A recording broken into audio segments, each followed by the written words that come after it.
What is going on, my broskies? My name is Toadskii, back again, here to bring you guys yet another One Piece Treasure Cruise video. We had a lot of news come out today, and I want to go through all of that news with you. However, this particular news right at the top here, talking about the 1000th episode celebration Sugo-Fest, and it does mention One Piece anime Japanese, because for those who don't know, this is the regular batch monthly legend release that Japan had at the end of November / start of December. This is the banner that actually came out, and they are making it so that that banner is also debuting here on Global. So that's pretty interesting, and I'll be making a separate video about it, so definitely stay tuned to the channel for that. We'll talk about the Sugo-Fest, we'll talk about the new batch characters in that particular video, but in this video we're talking about all the other additional news that came out alongside it. You know, we'll talk about the whole new batch later in a separate video, because that's a pretty big discussion topic. But let's go ahead and have a look at the other news today.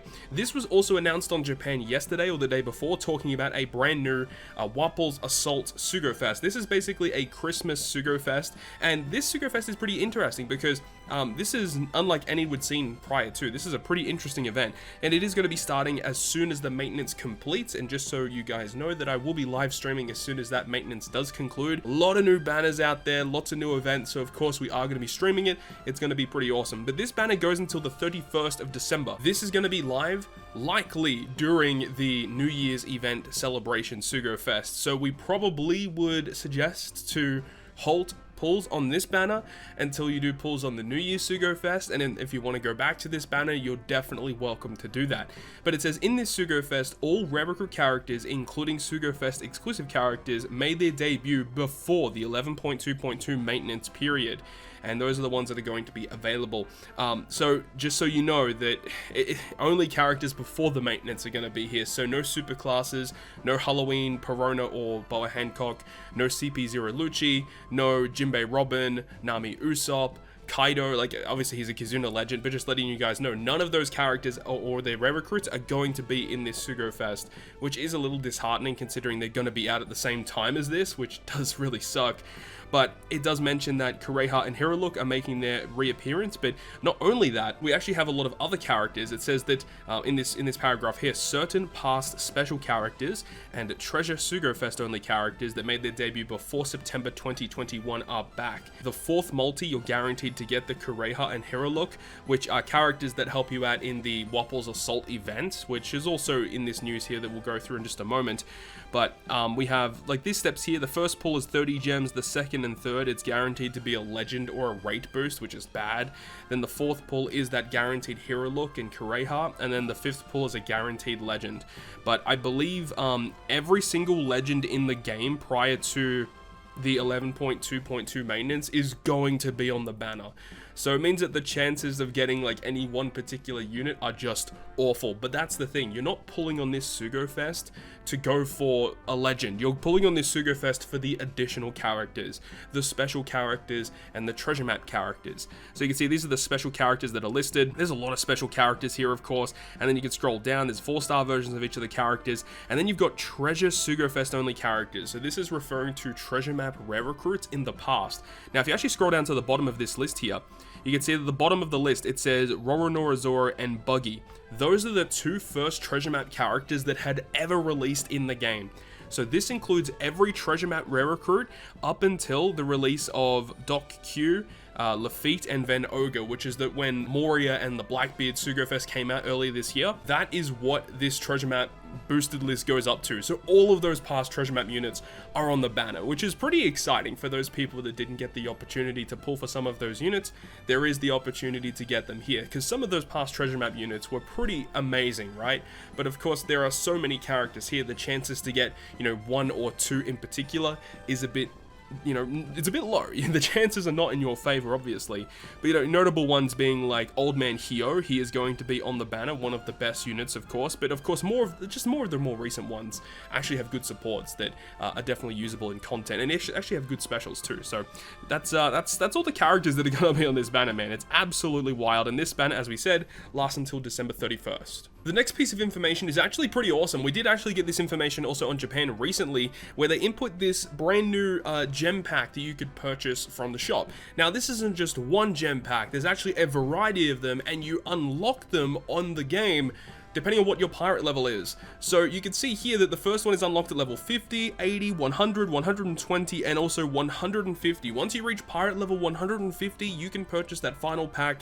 And the thing about it is that no matter what your pirate level is now, if you're past 150 or whatever it is, you can actually purchase all of these gem packs right now, whenever the maintenance concludes, of course. But what you actually get from them is pretty awesome. And the thing about it is, on Japan, I've got it up right here, I'll probably show it up here on the video, but the fact that the large pack, 180 gems and a legend ticket, and it cost 3,000 yen, so it approximates to around, what, $30 US? For $30 US, 180 gems and a legend ticket, that is absurd. And the amount of gems you get for the price that you're spending for each of these is crazy. Definitely go ahead and purchase these whenever you can. Would highly advise doing it, and it's going to be a great opportunity to conserve a lot of gems coming up for the New Year's event, or for whatever banner you want to pull on moving forward. Definitely purchase these if you're the type of player that likes to spend money on the game, because these are totally worth it. But the thing about it is that final one, the level 150 pack, you can see that there's actually a lot of good legends available. The oldest legend you can pull is Nami and Robin, and you can see that for the newest legends, you've got Vivi, Reiju, Ulti Page 1, CP0 Lucci, you've got Perona, and Hancock from the Halloween Sugo-Fest as well. So there are a couple of those newer legends that are debuting on Global are available from this ticket for the level 150 pack. So if you're the type of player that spends money, this is going to be perfect for you. And this is what we were talking about just a minute ago with the Wapol's Assault event. So this event is going to be going until December 31st, and essentially it's going to be an event where you can farm it up to 100 times, and you'll be able to get a lot of cotton candy. So if you're running a little low on cotton candy, this is the event for you. And this is the exact same event that happened, you know, way back whenever Chopper first released, Legend Chopper that is.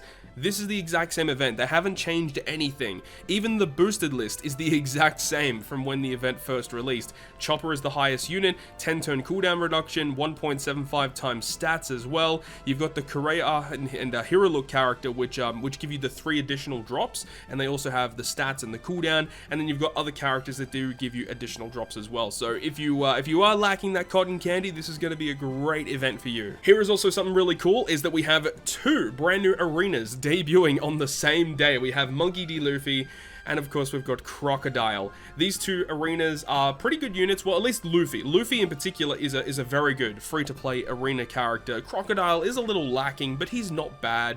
And these 2 characters are debuting at the exact same time. They do actually have different end dates, so that's interesting to note. But the fact that this month on Global we've actually had 3 arena characters is a lot. It's a lot to take in. But at least, you know, with the recent updates that we had not long ago, where the stamina refills now, where we have those meats to use instead of gems, definitely helps out with farming. But of course you still have to find the time to get these done. Crocodile ends January 7th, Luffy ends January 19th, so you do have quite a few weeks to make sure both of these characters are completed. We also have the update of Pirate Rumble stats, so certain characters are getting buffs to their kits for their upcoming Pirate Rumble abilities, and this is the exact same as Japan when they had the Superclass Katakuri and Superclass Doflamingo release. So we've got Sanji and Judge. I did talk about like all of these updates in a video when the Superclass characters were first releasing, but we've got Sanji Judge getting updated, we have Bato and Cavendish dual unit being updated, and we have V3 Blackbeard also being updated. This guy, V3 Blackbeard, is amazing for driven teams now. And then we've also got some additional units here. We've got the just a bunch of like powerhouse and driven limited rare characters. You've got the Blue Jinbei, you've got the Psy Fisher Tiger, you've got Purple Gecko Moria, we have the Strength Hody Jones, we have the Strength Marco the Phoenix, Dex Akainu, and Strength Burundi World, Int Kobe. We have Quick Doflamingo and Psy Charlotte Pudding. A bunch of these characters that are either powerhouse or driven for the release of Superclass. Got a bunch of Pirate Rumble updates to make it so that if you do use the Katakuri or the Doflamingo in PvP, you're able to build some type of team with them, because class teams are definitely way worse in Pirate Rumble comparatively to color-based teams. So I'm hoping that with super classes releasing over, you know, the next few months or years, whatever it is, that they're able to update it in PvP so that class-based teams are able to compete somewhat with color-based teams right now. And then also we have updates to the Recollection archive. After the maintenance, we're going to have a couple of little quests added. We have the Arena Ashura Doji and also Clash of Buggy are being being immediately added to the Recollection archive. That's really good to see, because Buggy like literally just left, and then we had Arena Doji, which was like what, a month or two ago, so that's great. Or the one that came out like right before Caesar, so that's awesome that they're already putting that into the Recollection archive.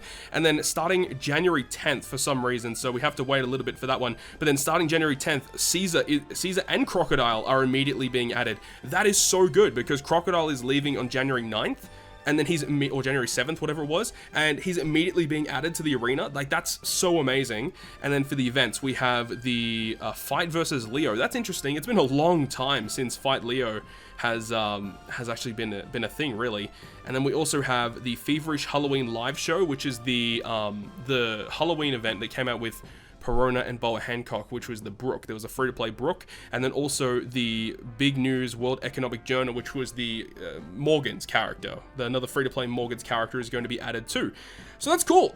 Those characters are being added. Hopefully we do get them given to us for free, because they were point farming events when it came out on Japan, and I really hope that we're able to just get them for free now without having to wait until January 10th to get them, because then we have to unlock them, and then we have to farm them.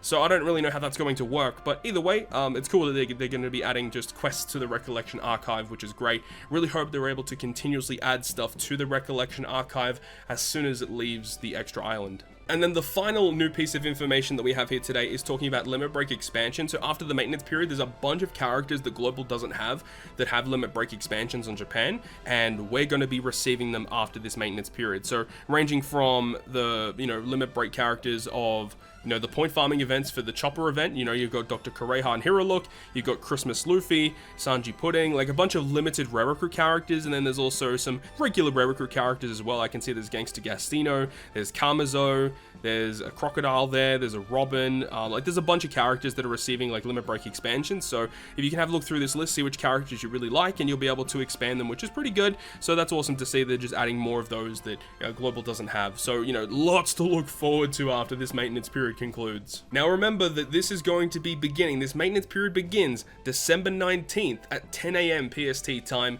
and it goes for 9 hours, finishing at the 1900 PST on December 19th.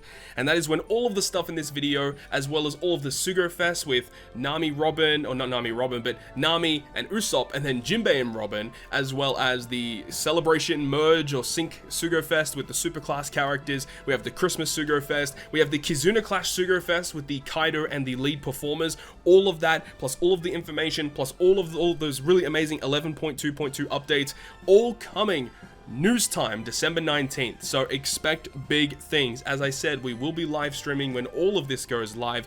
Down below in the video description is the link to the Twitch channel. Make sure to stay tuned for that. Hopefully you guys have enjoyed this video today, and if you guys did enjoy the video, make sure to go ahead and leave a like. And if you want to stay up to date with all the content that I post, including more One Piece Treasure Cruise content, make sure to hit the subscribe button down below. But on that, guys, I'll see you guys within the next video.